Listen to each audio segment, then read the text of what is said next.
13h à 14h sur Europe 1, au cœur de l'histoire. Franck Ferrand. Nous vous retrouvons, Franck, depuis un lieu que vous affectionnez particulièrement. Vous nous emmenez aujourd'hui au cœur du château de Versailles pour une visite privée. Bonjour, cher Franck. Oui, bonjour Julia, bonjour à tous. Ce n'est pas le premier numéro d'Au cœur de l'histoire que nous réalisons ici, au château de Versailles, mais je vous avoue que dans mon cœur, c'est toujours un peu une première fois. Cette maison est à l'origine de ma passion pour l'histoire et je n'y mets jamais les pieds sans un pincement au cœur. Voilà bien un monument exceptionnel, avec les jardins qui le complètent, un monument considéré dans le monde entier comme la première vitrine de la France. On peut dire que les arts français, à leur apogée, ont donné ici le meilleur d'eux-mêmes. C'est l'histoire qui s'est écrite dans cette maison pendant un siècle. Et pendant quel siècle ? Versailles est aujourd'hui un très grand musée de peinture et le plus grand musée d'art décoratif de ce pays, mais c'est aussi, et c'est d'abord, une grande demeure, la maison des rois de France. Et évidemment, comme il convient dans une grande maison, c'est à la maîtresse de maison de nous recevoir. Bonjour Catherine Pégard. Bonjour. Merci de nous accueillir dans ce château de Versailles qui fait rêver les Français et qui fait rêver le monde entier. Vous êtes vous-même, vous présidez aux Destinées des lieux depuis 1 an environ. Une bonne année, oui. Alors il faut que nous décrivions pour nos auditeurs, c'est tout l'avantage de la radio, c'est de nous laisser le temps et l'opportunité de décrire les lieux où nous sommes. Nous sommes dans la première antichambre de l'appartement du roi qui a servi de salle des gardes, qui donne sur une loggia, qui elle-même, cette loggia est ouverte elle-même sur l'escalier de marbre qui autrefois permettait d'entrer et chez la reine et chez le roi. Juste derrière nous, là-bas, il y a une antichambre où le roi prenait ses repas. Et puis derrière encore, il y a la deuxième antichambre du roi, c'est-à-dire ce salon de l'œil de bœuf qui a donné son nom à toute la chronique de cour. Nous sommes dans une pièce qui est relativement dégarnie, mais ce qu'on peut dire, c'est que depuis de nombreuses années maintenant, une entreprise de remeublement de Versailles a lieu et que ces salles se sont peu à peu remplies. Nous allons y venir tout à l'heure avec quelques-uns des plus beaux exemples de ce remeublement versaillais. Vous avez, vous, à gérer d'abord beaucoup de monde. Combien de personnes travaillent à Versailles ? 10 milliers. 1 millier de personnes. Vous êtes la présidente d'un établissement public. Il ne faut pas oublier que depuis 1995... Oui, nous avons ce statut d'établissement public du château, du musée et du domaine de Versailles. Il y en a 11, une grosse dizaine en Exactement. France de ces établissements publics culturels, en quelque sorte, qui sont autonomes. Alors ça, pas tout à fait, qui ont une grande part d'autonomie, mais qui ont aussi besoin du concours de l'État. Et ô combien, je suis très attachée à dire que la politique culturelle, elle est définie par le gouvernement. Nous avons très besoin du concours de l'État pour nos gros travaux. Nous vivons des moments parfois un petit peu difficiles dans cette temps de crise, comme tout le monde.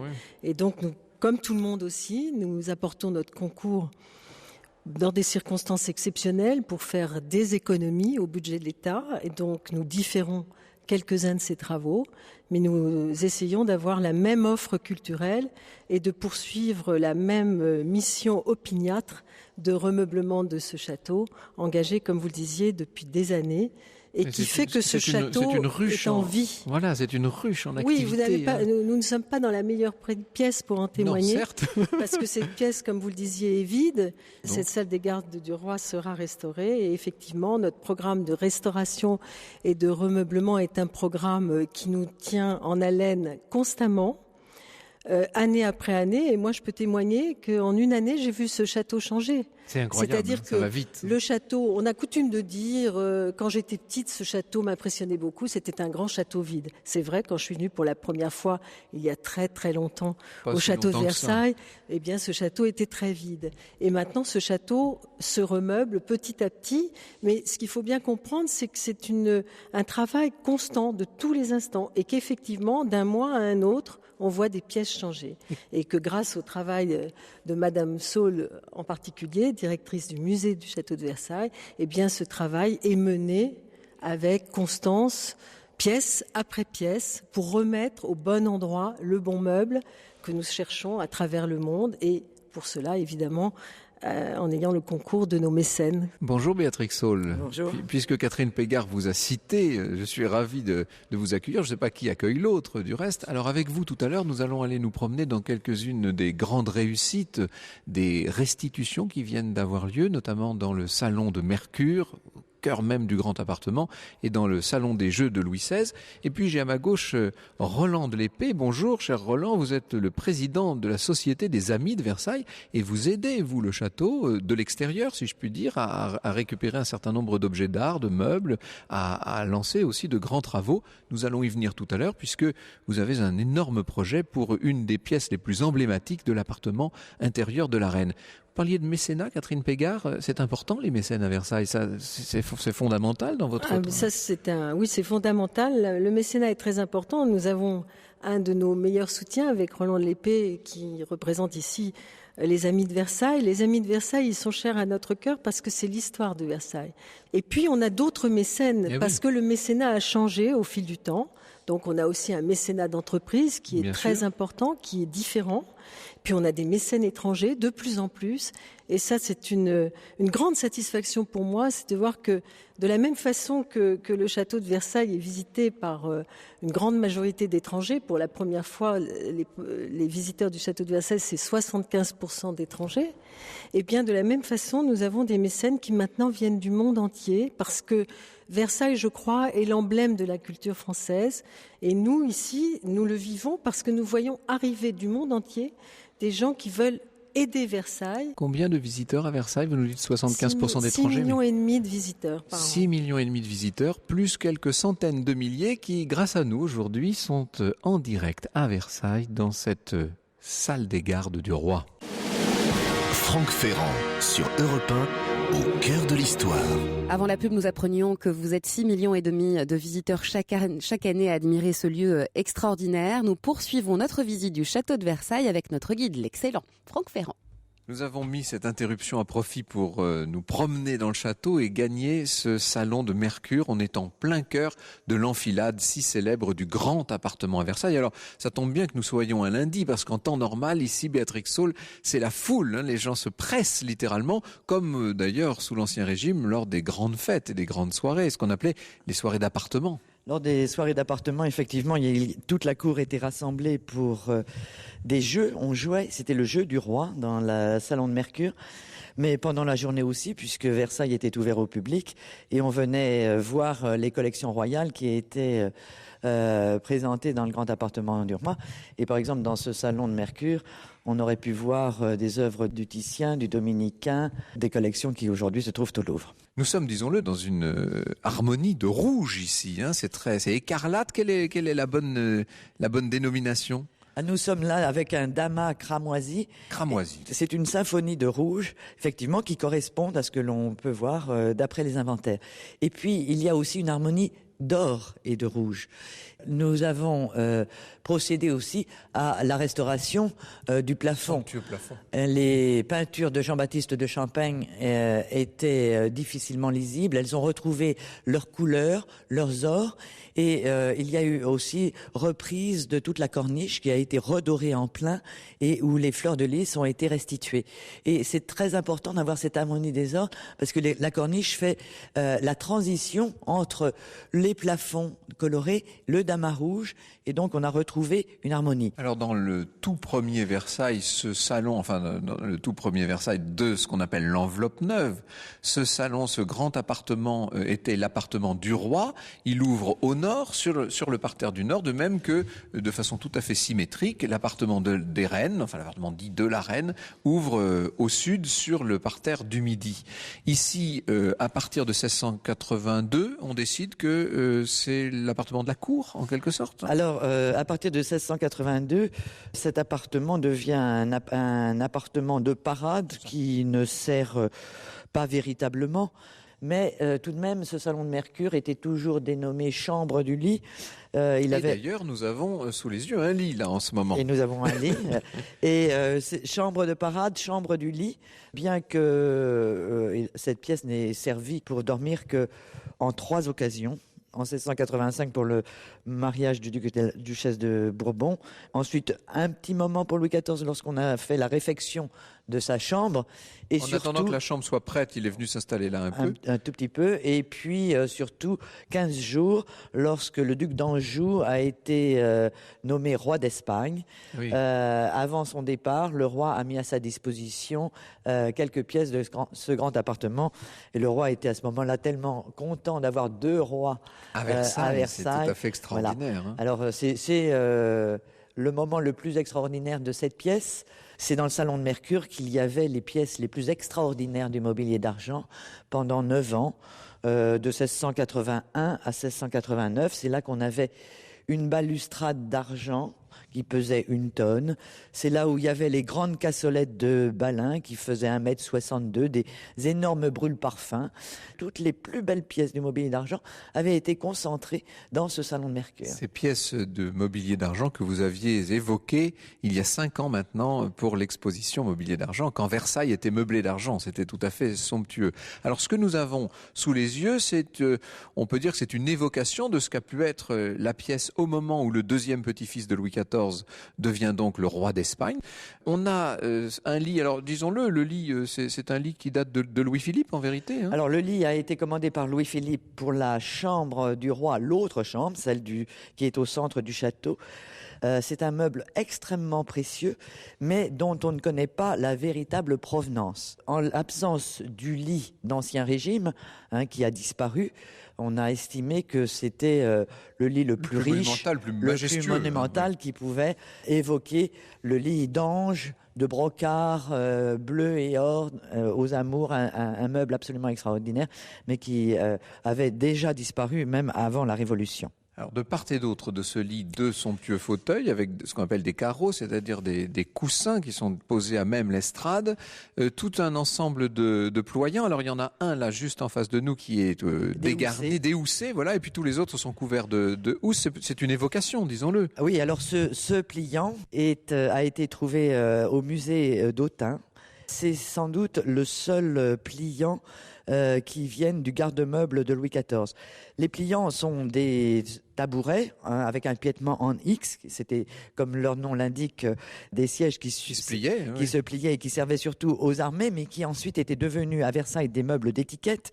Et dans toutes les pièces de Versailles, on avait ce genre de meubles. Alors vous avez cette pièce, on peut dire, a trouvé une nouvelle jeunesse. Les murs ont été retendus d'une soie absolument somptueuse du reste. Il y a de grands rideaux aux fenêtres, tout ça est doublement galonné d'or.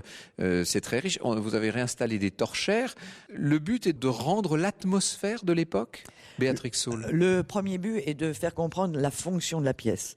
Chambre de lit, chambre de parade. Cette pièce a gardé son nom jusqu'à la fin de l'Ancien Régime, même si à une époque le lit avait été enlevé parce que finalement il ne servait plus à rien. Et nous avons voulu redonner à cette pièce son statut de chambre de parade comme l'étiquette le voulait. Et c'est ça la difficulté, c'est de faire comprendre, d'avoir une approche qui fasse comprendre la fonction des pièces sans être forcément dans la vérité stricte archéologique, parce que celle-ci arriverait à des incohérences. L'histoire sur Europe 1, c'est avec Franck Ferrand. Et nous sommes aujourd'hui avec Franck, toujours depuis le château de Versailles. Nous vous retrouvons en compagnie de Béatrix Saul, qui est conservateur général du patrimoine, directrice générale du musée des châteaux de Versailles et de Trianon. Nous sommes toujours en compagnie de Béatrix Saul qui nous fait visiter ce qu'il y a de plus nouveau dans les collections de Versailles. Alors pour venir jusqu'ici, Béatrix, nous avons parcouru tout l'appartement intérieur du roi. Nous sommes passés par la chambre privée du roi, le cabinet de la pendule, le grand cabinet d'angle qui servait de bureau au roi et puis son arrière-cabinet. Et là, nous arrivons dans une pièce connue entre toutes puisque c'est une des premières qui ait été remeublée à Versailles. C'est le cabinet des jeux de Louis XVI où l'on venait prendre le café après dîner en fait, en sortant de table de la salle à manger voisine en vérité. Oui, c'est un endroit où juste avant la fin de l'Ancien Régime, on voit s'instaurer une sorte de manière bourgeoise à la cour. Après le repas, on venait ici, dans ce salon des jeux, jouer à toutes sortes de jeux ruineux, souvent. Et là aussi, on prenait le café. Le roi, Louis XVI, d'ailleurs, s'amusait à servir le café dans cette pièce. Alors, comme vous le disiez, ça a été une des pièces qui a été la première objet d'un remeublement, puisque les encoignures ont été retrouvées en 1953 et 1956. Donc, c'était des pièces essentielles au remeublement, puisque ce sont les seules pièces d'ébénisterie qui meublaient la pièce. Et puis, les années passant, 26 des 35 chaises qui meublaient ce salon des jeux ont été retrouvées.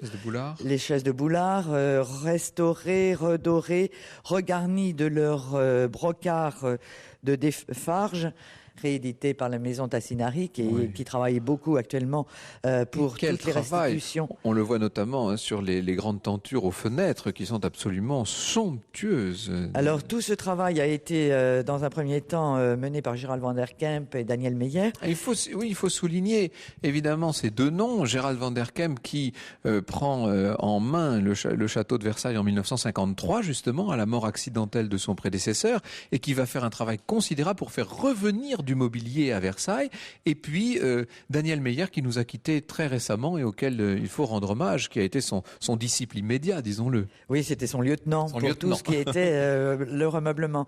Et là, dernièrement, nous avons considérablement enrichi cet ameublement par d'abord la grande table centrale. Ah oui, magnifique table ronde. Selon l'inventaire de 1788, une grande table juponnée de velours galonné d'or.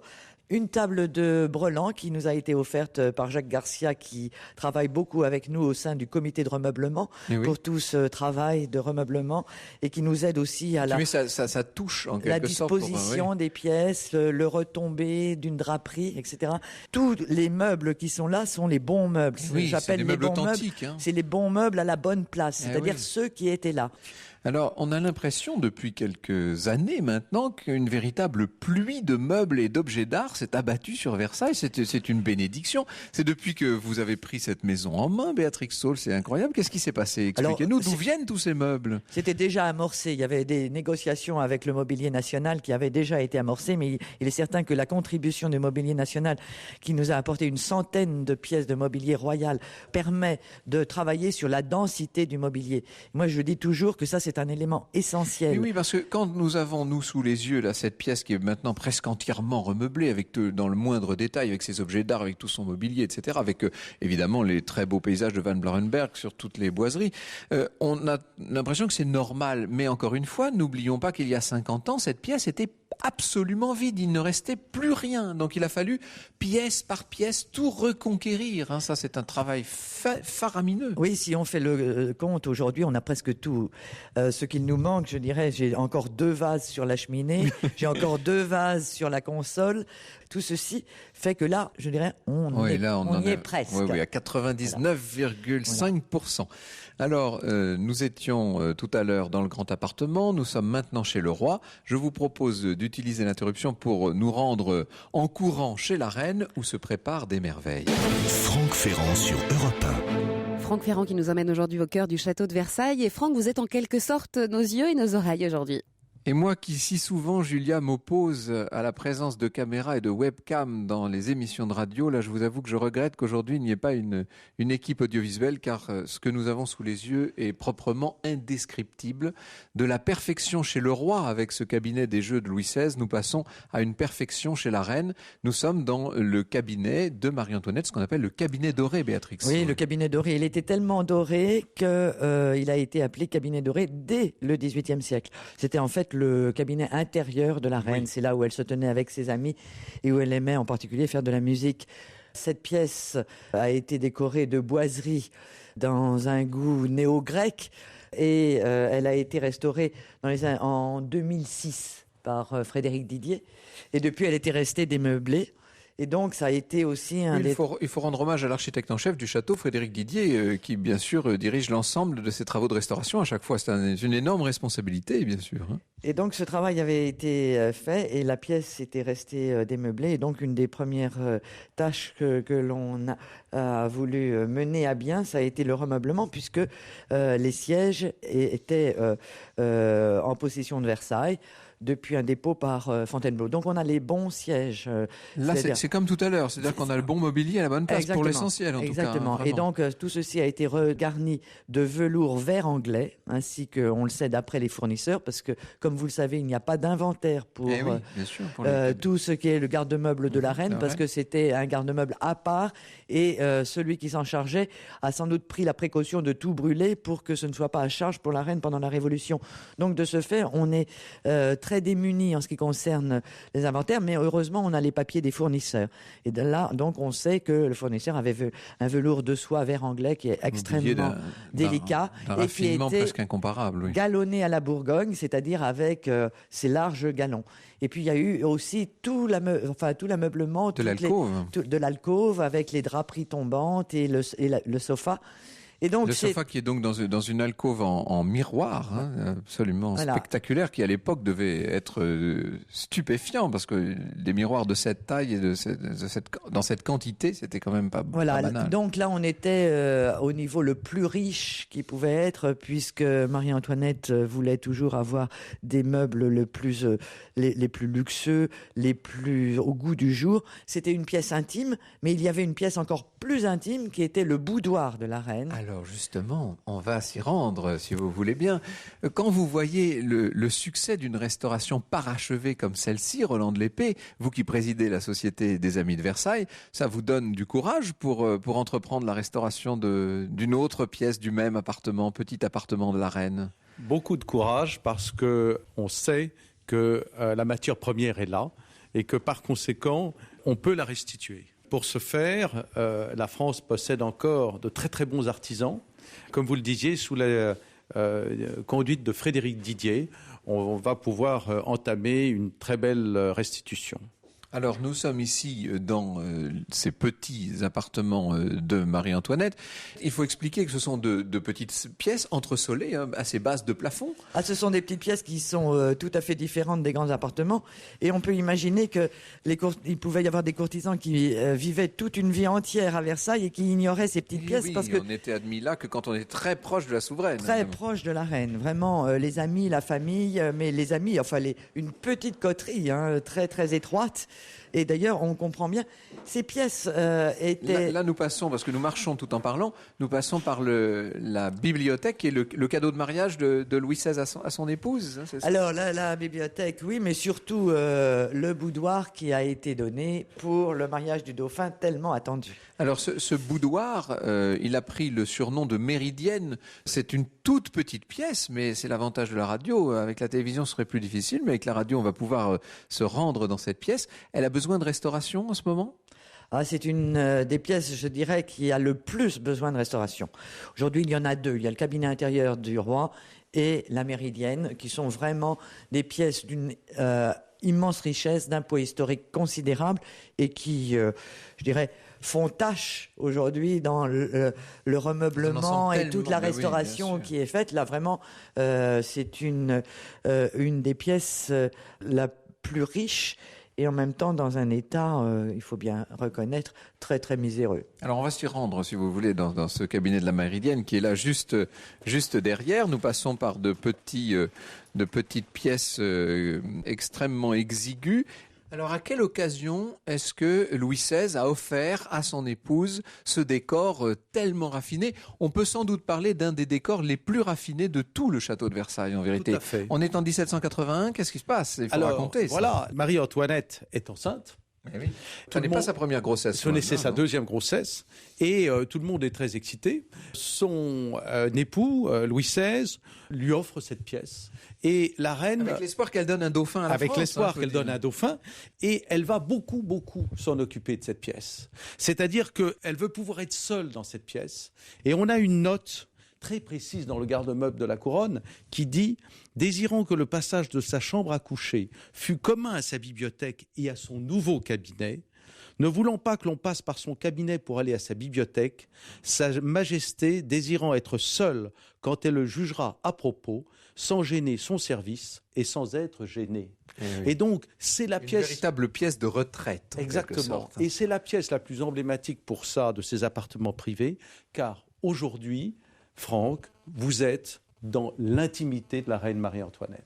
Et cette intimité de la reine Marie-Antoinette, il s'agit de lui restituer toute son intégrité d'origine. Alors il y a beaucoup de travail, évidemment, la pièce est à restaurer entièrement. C'est le grand projet de la Société des Amis de Versailles ? Oui, c'est le grand projet de la Société des Amis de Versailles qui reprend la suite de ce qu'a fait la Société des Amis de Versailles en restaurant la garde-robe de Louis XVI, en restaurant la pièce des bains de Marie-Antoinette, toutes pièces qui ont été faites par les frères Rousseau pour les boiseries. C'est une pièce qui est très très particulière parce qu'elle intègre les 10 grands savoir-faire français du XVIIIe siècle. Alors ces 10 grands savoir-faire, nous y venons dans un instant. Nous sommes au cœur, dans le sein des saints du petit appartement de Marie-Antoinette à Versailles, dans ce boudoir qu'on appelle la Méridienne. Et pas une minute à perdre, nous retrouvons Franck depuis l'appartement de la reine à Versailles. Nous nous promenons dans ce qu'il y a de plus intime, au cœur même de l'appartement de Marie-Antoinette à Versailles, en compagnie de Roland de Lespée, qui est président de cette Société des Amis de Versailles, qui a vu le jour en juin 1907. Et je me rappelle que nous étions là il y a quelques années, il y a 5 ans déjà maintenant, pour le centenaire de cette Société des Amis de Versailles. Nous nous étions promenés au cœur, au milieu de tous les trésors, de tous les chefs-d'œuvre que votre société a permis, Roland de Lespée, de racheter pour remeubler Versailles. Il y a eu de grands présidents de cette société. Il ne faut quand même pas oublier que ce sont les présidents de la République, Raymond Poincaré et Alexandre Mitterrand, qui sont à l'origine de ces statuts, qui les ont rédigés. Ça ne s'invente tout de même pas. Et puis, il y a eu le comte de Flers, le duc de Brissac, le vicomte de Rohan. Et c'est vous aujourd'hui qui présidez aux destinées de cette société. Alors, vous nous parliez des 10 grands savoir-faire que vous souhaitiez mettre à l'honneur dans cette entreprise de restauration du cabinet de la Méridienne chez Marie-Antoinette. Roland de Lespée. Tout à fait. Je crois que le premier grand savoir-faire, c'est les boiseries et les sculptures sur bois. Elles sont conçues par Mick, l'architecte de la reine, et par les frères Jean Siméon et Jean-Hugues Rousseau, auteurs quelques années plus tard, du garde-meuble de Louis XVI vers 1788 et de la pièce des bains de Marie-Antoinette.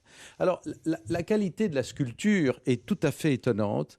Elle évoque presque de temps en temps la ciselure du métal. Ah oui, c'est-à-dire que c'est tellement fin cette sculpture que le bois là a l'air d'être du bronze. Exactement, oui. C'est ça. Alors il y a d'ailleurs par ailleurs un gros travail sur les bronzes, sur les vrais bronzes. Tout à fait. En fait, il y avait chez Marie-Antoinette un goût pour le luxe que Béatrix Saul soulignait tout à l'heure et qui est évident. Il y avait une recherche de l'excellence, mais ici, elle a peut-être obtenu ce qui a pu se faire de mieux au XVIIIe siècle dans chacun des corps de métier. Les 10 grands savoir-faire, je les ai là sous les yeux. La dorure, le bronze et la serrurerie, la marbrerie, tout le parquetage qui est tout à fait extraordinaire avec des parqueteurs qui ont fait un travail inouï. Les miroitiers, puisque l'alcôve entière est tapissée de miroirs. Et puis, bien entendu, n'oublions pas les menuisiers avec l'ébéniste Jacob, notamment, qui fournit l'extraordinaire mobilier. On peut dire que c'est la quintessence même du savoir-faire de tous ces très grands maîtres du XVIIIe siècle. Exactement. C'est la quintessence des grands savoir-faire français. C'est un peu ce que l'on retrouve au jour d'aujourd'hui dans les maisons de luxe, ce luxe français dont on parle beaucoup.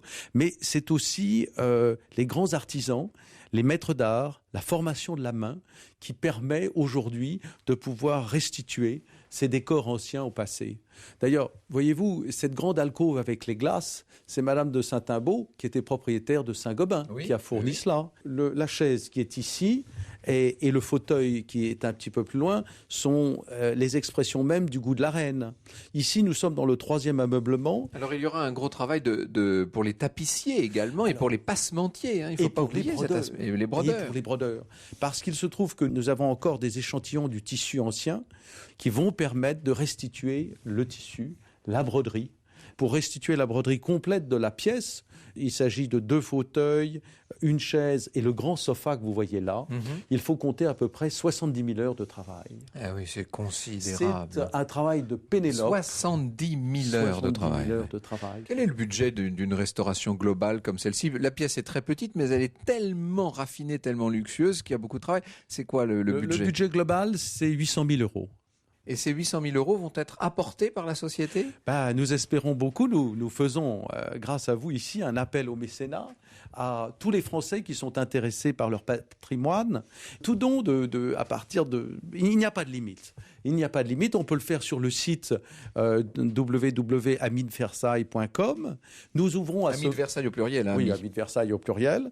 Et nous ouvrons le grand livre du mécénat pour tous les gens qui ont contribué et qui veulent y figurer. Vous savez, en 1953, vous connaissez bien cette histoire, Roland de Lespée, le secrétaire d'État aux Beaux-Arts de l'époque, André Cornu, a fait un véritable appel aux Français. Il avait choisi la radio pour le faire. Il faut dire qu'en 1953, il n'avait pas tellement le choix.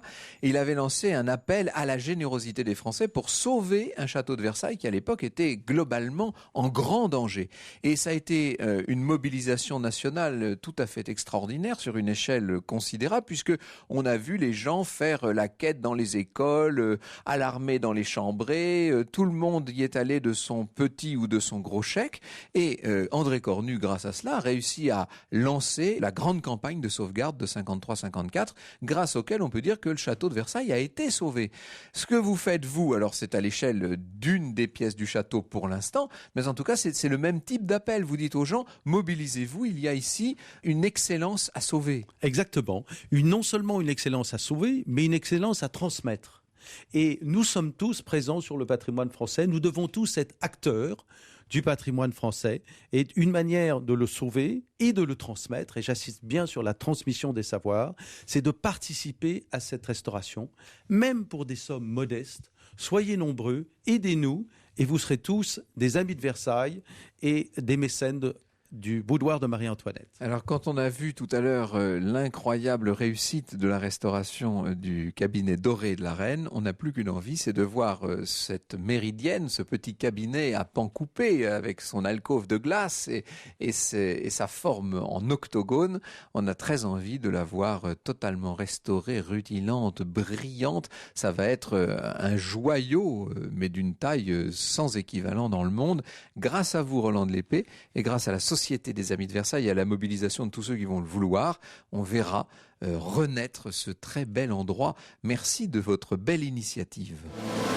Et nous vous retrouvons, Franck, pour quelques minutes encore depuis Versailles. Je ne sais pas si ça s'entend, Julia, mais nous nous sommes réinstallés dans cette salle des gardes de l'appartement du roi. Vous savez que les appartements du roi, de la reine, des principaux membres de la Maison de France étaient composés d'une salle des gardes, de 2 antichambres, d'une chambre, d'un cabinet, et puis derrière de tout un ensemble de petites pièces qui était le 2e appartement, l'appartement privé en quelque sorte. Cette architecture classique de l'appartement princier, elle est très représentée ici à Versailles, même si au fil de notre pérégrination, nous n'avons pas eu systématiquement l'occasion de vous réexpliquer dans quel cadre et dans quel contexte venaient les pièces que nous avons, si je puis dire, visitées ensemble. Alors, Béatrix Saul, c'est quand même assez extraordinaire ce qui s'est passé depuis quelques années, puisque quand on arrive à Versailles depuis Paris, notamment quand on arrive par l'avenue de Paris, là c'est encore plus spectaculaire, on voit maintenant un château qui est très doré, qui est extrêmement rutilant par rapport à ce qu'il a pu être au 19e et au 20e siècle. Oui, mais cela correspond plus à ce que Louis XIV avait voulu, puisque Louis XIV avait voulu la plus belle maison. Lui était le premier dans son royaume. Il voulait avoir la plus belle maison. Et donc, c'était les ors, c'était les marbres, c'était les couleurs. Et donc, avec cette redorure des toits, la réinstallation de la grille de la cour royale, c'est vraiment Versailles tel que Louis XIV l'avait voulu qui est restitué. Et cette grille, elle va permettre très bientôt une toute autre organisation des visites. C'est-à-dire qu'on n'a plus maintenant, pour l'instant, il y a une sorte de grand praticable qui est encore en haut de la cour d'honneur, qui va bientôt disparaître. Il va bientôt disparaître puisque tout l'accueil qui est... tous les équipements qui sont à l'intérieur vont être dans l'aile vieille. Et donc on va retrouver l'état ancien de la grille avec les 2 pavillons.